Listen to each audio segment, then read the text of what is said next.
ఈ దునియాలో ఏం జరుగుతుందయ్యా అంటే, ఆకులు తిన్న మేకలేమో ఆరోగ్యంగా ఉండే, మేకలు తిన్న మనుషులేమో అనారోగ్య పాలై ఆస్పత్రుల్లో ఉండే. ఇదంతా ఎందుకు జరుగుతుందా అని చెప్పి నా ఇంటెలిజెంట్ బ్రెయిన్‌తో ఆలోచిస్తే చేపలను, మేకలను, కోళ్ళను చంపటం వల్ల పాపాలు తగిలి ఇలా జరుగుతుందని చెప్పి తేలా. ఇక ఇటువంటి పాపాలు చేయకూడదని చెప్పి నాన్ వెజ్ మానేద్దాం అని చెప్పి ఫిక్స్ అయిపోతిని. పొద్దుకు పసాలు పందిలాగా నాన్ వెజ్ తింటావు నువ్వేనా ఇదంతా చెప్పేదని మీరు అనుకోవచ్చు. I accepted. ఓహ్! మధ్యలో ఇంగ్లీష్ పీస్ కూడా వచ్చేస్తుందా?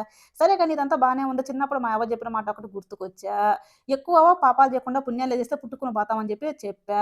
నాకేమో పుట్టుకొని పోవాలని లేదు. పుణ్యాలు చేస్తే ఏమో పుట్టుకొని పోతుండే, పాపాలు చేస్తే ఏమో ఆస్పత్రికి పోతుండే.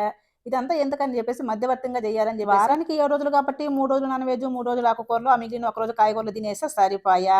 ఎట్లేదన్నా మనం ఎక్కువ పుణ్యాలు చేయలేదు, పాపాలు చేయలేదు కాబట్టి 80 సంవత్సరాలు ఈజీగా బతికేస్తాము. Don't worry.